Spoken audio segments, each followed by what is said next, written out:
안식하기 위해서는 무거운 짐을 내려놓아야 되죠.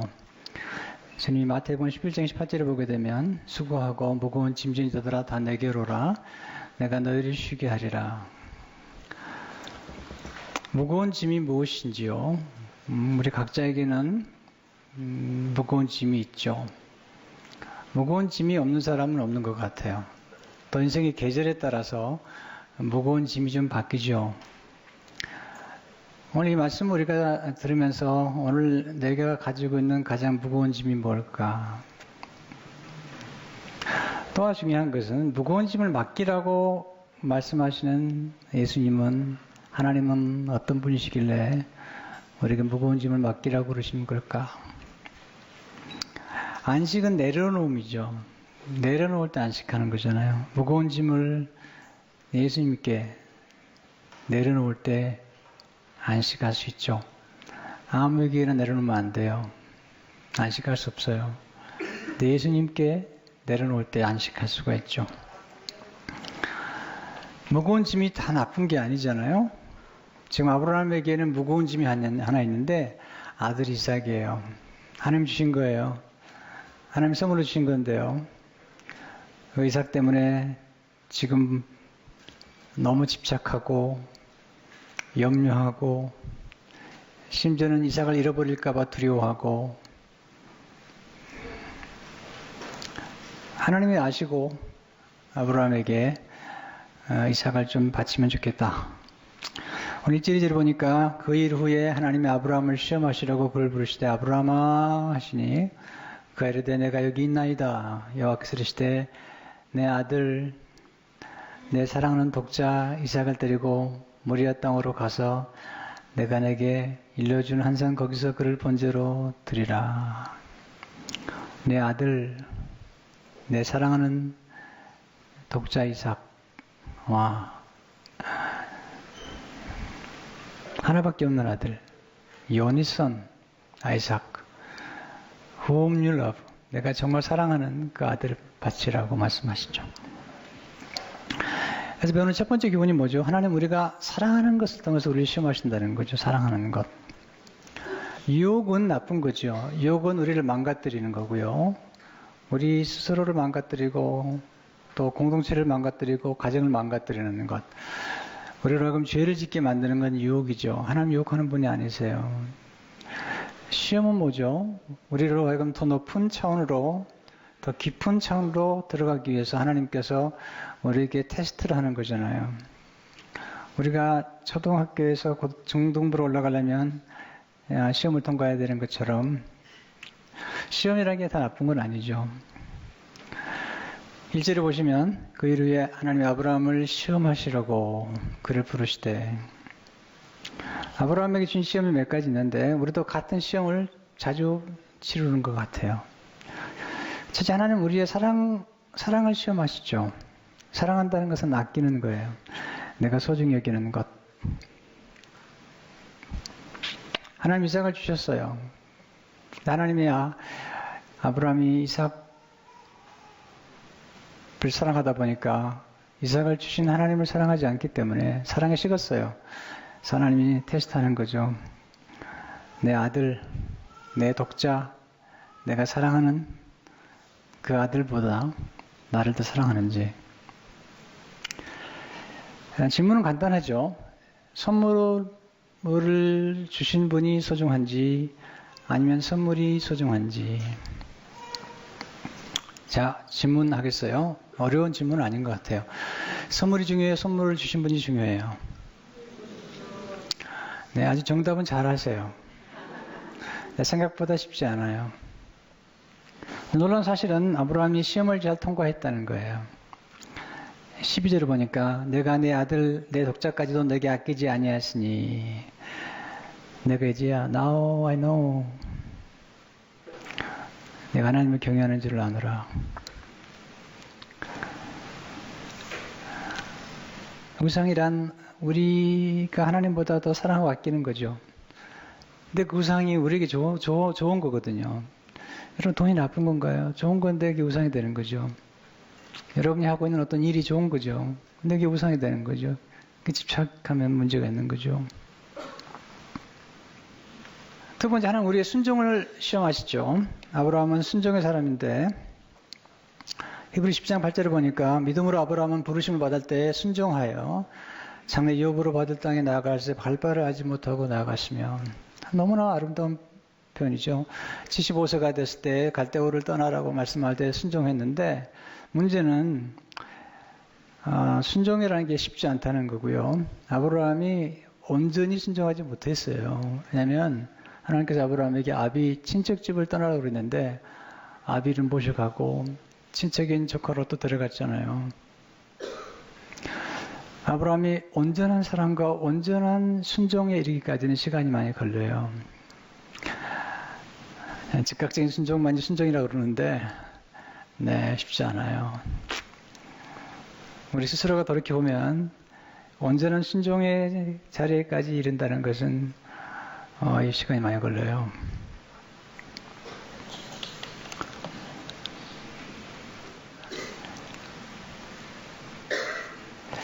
우리 순종은 반쪽일 때가 많아요. 근데 지금 그 신앙이 무르익어서 온전한 순종에 이르게 된 거죠. 칭찬하세요. 하나님 칭찬하실 줄 아는 분이시죠. 18절에 보니까 또 내 씨로 말미암아 천하 만민이 복을 받으리니 이는 내가 나의 말을 준행하였음이라 하셨다 하니라. 준행한다는 말이 순종하는 거죠. 현대의 성경 보게 되면 그리고 내가 나에게 순종하였으므로 내 후손을 통해 세상의 모든 민족이 복을 받을 것이다. 순종은 우리 자신뿐만 아니라 우리 후손들까지도 영향을 끼쳐요. 우리가 순종하는데 자녀가 복을 받아요. 아브라함이 순종하는데 이삭이 복을 받고요. 또 이삭의 후손이 복을 받는 거죠. 순종은 영향을 끼쳐요. 불순종도 영향을 끼쳐요. 세 번째, 하나님은 우리의 믿음을 시험하시죠. 믿음을 신뢰하는 거죠. 신뢰는 맡기는 거예요. 우리는 아무나 신뢰하지 않아요. 아무에게나 우리 딸이나 우리의 아들들 맡기지 않아요. 더구나 우리의 돈은 더더구나 아무에게나 맡기지 않죠. 왜냐하면 우리가 소중하다고 생각하는 것일수록 맡기는 대상을 철저히 선택하죠. 분별하죠. 하나님이 약속을 주셨어요. 아들 주시겠다 약속했는데 믿지 못했어요. 그래서 조카 롯을 의지하다가 조카 롯이 떠나니까 하나님 엘리에셀을 어떠세요? 나의 종 놈. 그랬더니 하나님 신뢰하지 않고 이스마엘을 만들었죠. 이게 우리의 모습이에요. 창세기 보면 아브라함과 사라가 흔들릴 때가 많아요. 우리도 흔들리면서 우리 믿음이 커져요. 하나님이 아브라함을 찾아오셔서 거듭 찾아오셔서 아브라함을 설득하세요. 우리의 믿음을 설득하세요. 그러면서 믿음이 커지는 거예요. 제 생에도 돌이켜보면 하나님을 신뢰하긴 했는데 완전히 신뢰하기까지 시간이 많이 걸렸거든요. 근데 아브라함이 지금 신뢰를 하는 것은 뭐냐면 신뢰라는 기대를 하는 거거든요. 이삭을 바치긴 하지만 하나님께서 어떤 기적을 일으켜주실 거라는 어떤 막연하지만 기대를 갖는 거예요. 이게 신뢰하는 대상을 향한 기대죠. 오지로 오시면 참 기가 막힌 메시지가 나오는데, 오지로 오면 이 아브라함이 종들에게 이르되 너희는 나귀와 함께 여기서 기다려 내가 아이와 함께 저기 가서 이삭과 함께 저기 가서 예비하고 곧 제단에다가 아들을 바치고 우리가, 이거 말이 안 되는 거예요. 이삭을 바치러 가는데 우리가 너에게로 돌아오리라 이렇게 얘기해줘. 내가 I will come back to you 그렇게 얘기해야 되는데 We will come back to you 그렇게 얘기하잖아요.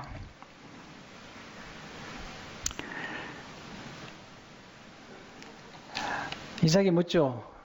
번제할 나무도 있고 불도 있는데 어린 양은 어디 있습니까? 아브라함이 믿어요.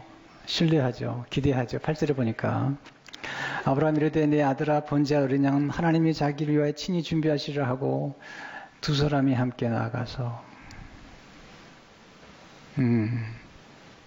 하나님 준비하신대요. 믿음은 거룩한 기대입니다. 믿음은 기대할 수 없는 상황에서도 하나님을 기대하는 것입니다. 믿음은 바랄 수 없는 상황에서도 바라는 것입니다. 여러분, 우리가 삶 가운데 그런 일이 많거든요. 요셉 보세요. 종으로 끌려갔는데 만민을 구원하는 그런 사람이 될 수 있었다는 것은 이건 바랄 수 없는 중에 바라는 거죠.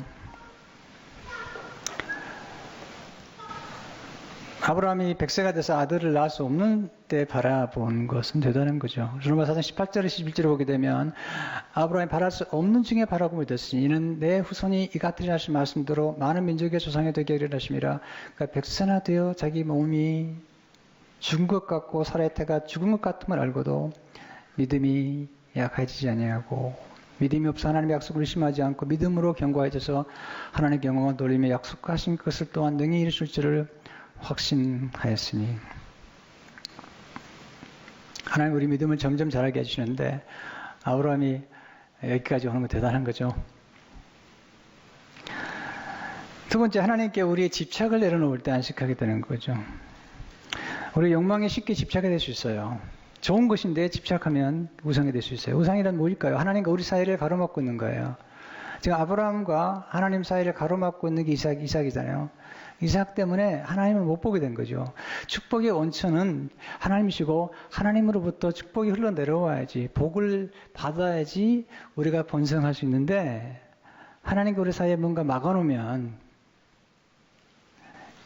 그러면 축복의 흐름이 막혀버리는 거거든요. 그러니까 하나님이 주신 거지만 가장 소중한 것이지만 그것이 우리와 하나님 사이를 가로막는 결과를 가져올 수 있다는 거죠. 앤드류 모레이가 쓴 책 가운데 제가 정말 귀하게 여기는 책이 몇 권 있어요. 겸손이란 책, 작은 책자지만 정말 제가 귀히 여기고요. 또 하나는 순종이란 책이에요. 아주 작은 책자지만 보석 같은 책이죠. 그는 이렇게 얘기합니다. 간절한 욕망이 없이는 강한 믿음도 있을 수 없다. 욕망은 우주에 있어서 가장 중요한 동기적인 힘이다. 하나님께서 그의 독생자를 보내신 것은 바로 우리를 구원코자 하는 그의 욕망 때문이었다. 사람으로 하여금 연구하게 하고 일하게 하고 고민하게 하는 것도 욕망이다. 죄인으로 하여금 그리스도께로 나오게 하는 것도 오직 구원에 대한 욕망이다. 그의 기대하신 바와 같은 인간이 되기를 소망하고 그의 뜻을 가능한 한만이 알기를 바라는 것도, 그리고 약속의 땅에 우리의 마음이 끌리게 되는 것도 또 하나님을 향한 욕망 때문이다. 욕망은 갈망이죠. 욕망은 동경하는 거죠. 뭔가를. 문제는 우리 욕망이 집착이 될 수 있다는 거죠. 하나님께서 아브라함에게 끝없는 욕망을 계속 심어주세요. 그러나 이제 그 욕망을 이루었을 때 그가 가졌던 아들을 갖고 싶은 욕망에 그에게 집착이 돼버린 거죠. 하나님이 아브라함에게 아들을 바치라고 그랬거든요. 사라에게 바치라고 하지 않았어요. 저는 궁금해요. 만약에 사라에게 이삭을 바치라고 하나님 찾아오셨다면 사라는 아주 간단하게 대답했을 것 같아요. 하나님, 이삭이요? 아브라함 데려가세요. 아주 간단하게 대답해서 아브라함이에요. 아브라함 무슨 말씀하시는 거예요, 하나님? 근데 어떻게 내려놨을까요? 이 내려놓는 과정을 좀 배우는 게 필요합니다. 첫째로 하나님께 이삭을 드리는 기 위해 먼저 내려놓아야 하죠. 내려놓음이 있어야 돼요. 구절을 보세요. 하나님은 그에게 일러 주신 곳에 이른지라 이 아브라함이 그곳에 제단을 쌓고 나무를 버려놓고 그의 아들 이삭을 결박하여 제단 위에 놓고 laid him on the altar라고 그랬어요. 내려놓았다는 거죠. 두 손을 펴야돼 이렇게. 여러분 우리가 이삭 말고도 집착하는 게 있어요. 이거 놓으면 못 살 것 같아요. 이거 놓치면 힘들 것 같은데 사실 안 그렇거든요. 헨리 나우엔이 쓴 책에 보게 되면 열린 손으로 한 책에 보게 되면 우리가 기도하는 것은 두 손을 편다는 거예요. 하나님 뼈는 두 손을 펴야 되는데 우리가 생각보다 두 손을 펴는 게 쉽지 않고요. 우리가 붙잡고 주먹을 꽉 쥐었는데 이 꽉 쥐고 있는 손 안에 사실은 별로 중요하지 않은 걸 붙잡을 때가 많은 거죠. 영혼의 시각에서 보게 되면요. 그런 이렇게 한 할머니의 이야기를 기록하고 있습니다. 한 가지 예로 정신병원에 수용된 할머니의 이야기는 이러한 태도를 잘 드러냅니다. 그대는 몹신분했고 눈에 띄는 모든 것에 달려들었으며 의사가 모든 것을 빼앗아버려야 할 만큼 모든 사람들을 즐겁하게 만들었습니다. 그런데 그는 작은 동전 하나를 손에 쥐고 끝내 내놓으려 하지 않았습니다. 실제로 움켜진 손 하나를 펴는데 두 사람이 힘이 필요했습니다. 그녀는 마치 그 동전을 자신의 존재 자체인 양 여겼습니다. 그녀는 사람들이 자신에게서 마지막 소유물을 빼앗으면 더 이상 아무것도 갖지 못할 것입니다. 그것이 그녀의 두려움이었습니다. 어떤 사람에게는 이 손 안에 붙잡고 있는 게 이게 과거의 상처일 수도 있고요. 또 억울함, 거절당한 아픔들, 네, 소외감. 그래서 나오는 이렇게 얘기하죠. 즉 괴로움, 미움, 질투, 실망, 그리고 복수를 향한 욕구들이 다시 생겨나는 것이죠.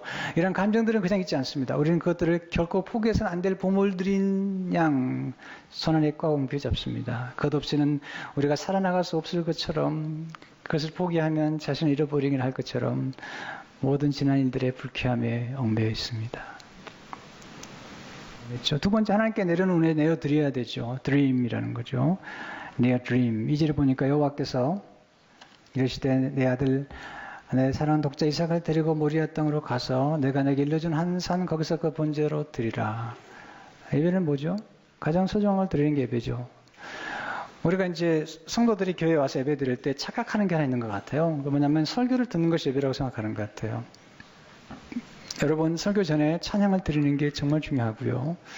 또 설교 후에 예물을 드리는 것, 이것은 설교를 듣는 거나 축도를 받는 것과 또 비교할 수 없는, 또 공동 기도 대표가 기도할 때 함께 기도를 드리는 것, 굉장히 중요한 거죠. 근데 예배에서 가장 하나님 기뻐하는 것은 가장 소중한 것을 드리는 거예요.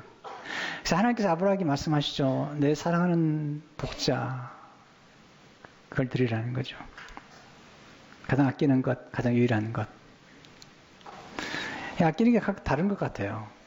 가장 드리기 어려운 것, 가장 내려놓기 어려운 것. 여러분, 이삭은 아브라함이 늦은 나이에 낳은 아들이잖아요. 사라가 이게 기쁨을 줬거든요. 그건 내려놓기 어렵죠. 사라가 고백하잖아요. 창세기 20장지를 보면 사라가 이르되 하나님 나를 웃게 하시니 듣는 자가 다 하나 함께 웃으리로다. 그런데 그 웃음을 줬던 이삭을 바치라고 그러니까 얼마나 힘들어요. 근데 내어드리는 게 어렵지만 세 번째가 중요해요. 하나님께 내어드린 후에 하나님께 내어 맡기셔야 돼요. 저는 이 말씀 묵상하면서 세 가지 단계를 생각했어요. 내려놓음, 그리고 내어드림, 그리고 내어 맡김. 제가 이렇게 내려놓음을 얘기하면 가끔 어떤 분들은 포기한다고 생각하는데, 그러면 아들 포기하라고요. 인생 포기하라고 그거 아니에요. 하나님은 우리에게 포기하라고 말씀하지 않으세요. 맡기라고 그러죠. 근데 우리가 사람에게 온전히 모든 걸 맡기지 못하지만 하나님께 온전히 맡길 수 있는 거잖아요. 시편 50편 22절에 보면 내 짐을 여호와께 맡기라. 그가 너를 붙드시고 의인의 동함을 영원히 허락하지 아니하시로다. 시편 35절에 보면 내 길을 여호와께 맡기라. 그를 의지하면 그가 이루시고. 두 손을 피하죠. 맡겨야죠. 하나님께 온전히 맡기는 훈련이 필요하잖아요. 그래서 아주 중요한 원리가 있습니다. 그것은 맡은 사람이 책임을 지는 것이 인생이라는 거예요. 우리 인생이 중요하잖아요. 우리가 일을 맡으면 일을 맡은 사람이 책임을 져야 되는 거예요. 이게 좀 어려운 거예요. 그런데 하나님께 맡기면 하나님이 책임을 져주시는 거거든요. 에이데르 토저가 하나님을 추구함이라는 책에서 이렇게 얘기하죠. 우리는 우리의 보배의 안전에 대해 염려하기 때문에 우리의 보배를 주님께 드리기를 지시한다. 특히 우리 보배가 사랑하는 친척이나 친구들일 때 더욱 그렇다. 그러나 우리는 그러한 염려를 할 필요가 없다. 우리 주님은 멸하러 오신 것이 아니라 구원하러 오셨기 때문이다. 우리가 주님께 드리는 것은 안전하고 그렇게 드리지 않은 모든 것은 실제로 안전하지 못하다.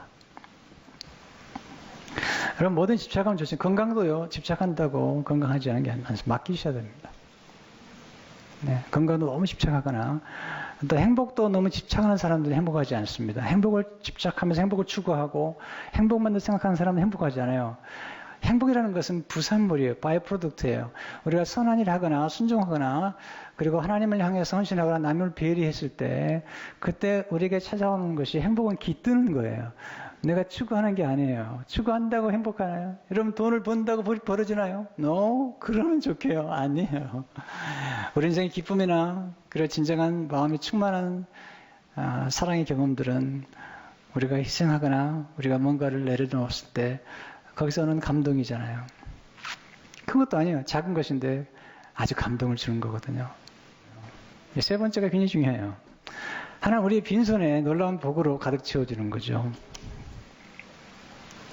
우리가 붙잡고 있는 걸 내려놓을 때, 그 다음에 이거예요.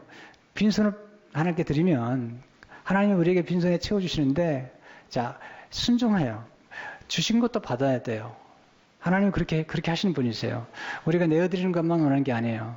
우리가 뭔가를 드릴 때 하나님께서 주세요. 근데 그것까지 받아들이는 것이 순종이에요. 그것이 믿음이에요. 어떤 분은 그런 분이 계세요. 나는 항상 희생만 해요. 나는 바치기만 하고요. 나는 나눠주기만 하고요. 난 주는 것 받지 않아요. 그건 잘못된 거예요. 우리가 주신 것을 받는 것도 순종이죠. 세 가지를 주세요. 첫째로, 하나님 우리가 드린 것을 다시 돌려주세요. 이삭을 바치니 그래서 다시 돌려주세요. 히브리 12장 19절에 보니까 그를 죽은 자 가운데서 받은 것이니라. 그런데 놀라운 사실은 하나님이 돌려주실 때는 더 많은 걸 축복해 주세요. 좋은 것들을 더해 돌려주세요.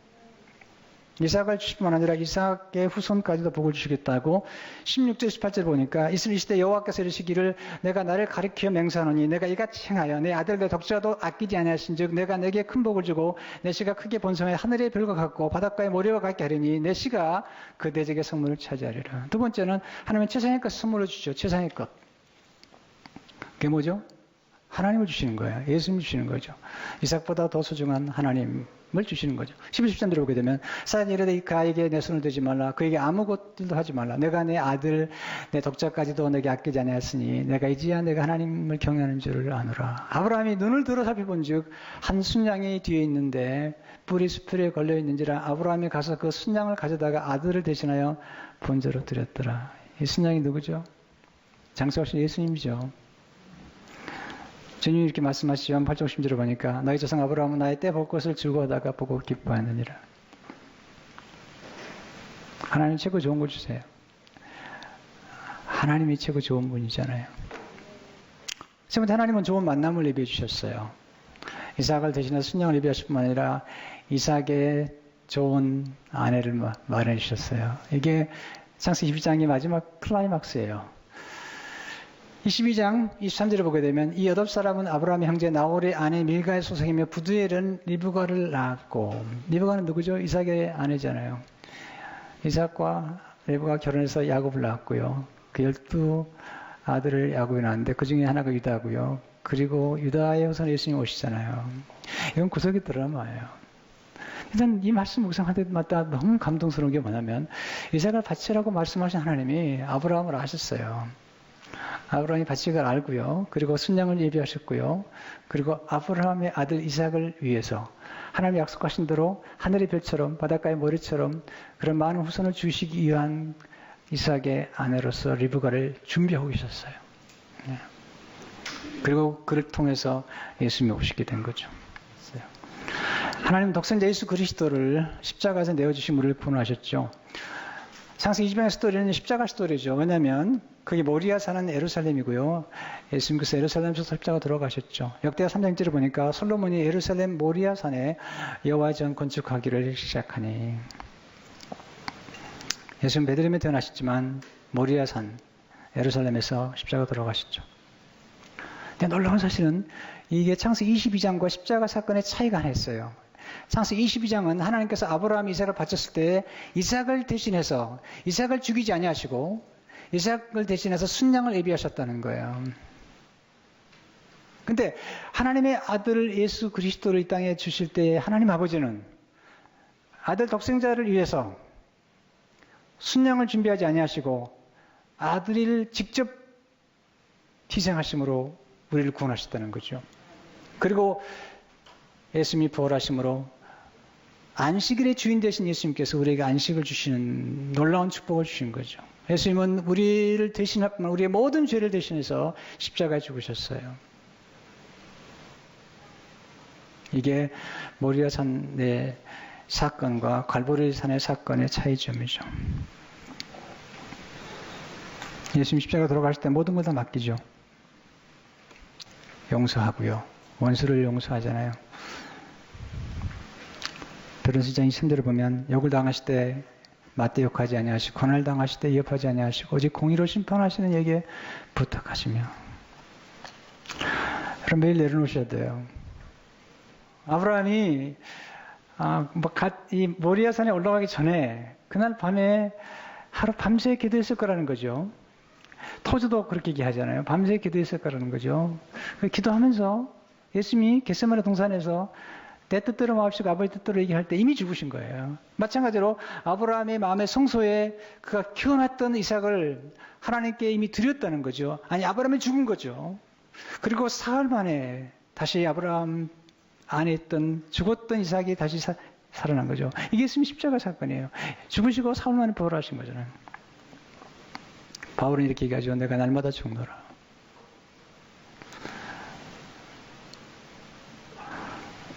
여러분, 내려놓는 것은요, 이것은 우리 삶에 반복되는 일이에요. 그래서 조니 램이라는 사람이 이렇게 말합니다. 내려놓는 과정은 끝이 없다. 내려놓을수록 축복은 더액하고 커져갈 뿐이다. 자신의 영광이 아닌 하나님의 영광을 위해서 내려놓으라. 부유해지거나 유명해지면 하나님 멀리하는 사람들이 있지만 하나님 우리가 언제나 그분만 의지하기를 바라신다. 우리가 언제나 그분만을 우리 힘으로 삼기를 원하신다. 우리가 언제나 하나님만을 우리의 자원으로 삼기를 원하신다. 하나님께 맡겨보세요. 그리고 경험하셔야 돼요. 네, 맡겨보세요. 어떤 분은 이렇게 와서 예배드리고 날 때면 너무 좋아하시더라고요. 무거운 짐을 내려놓는 것 같은데 나갈 때 보면 또 가져가세요. 하나님께 맡기는 게 별로 마음에 안 드시나 봐요. 어차피 맡겨야 돼요.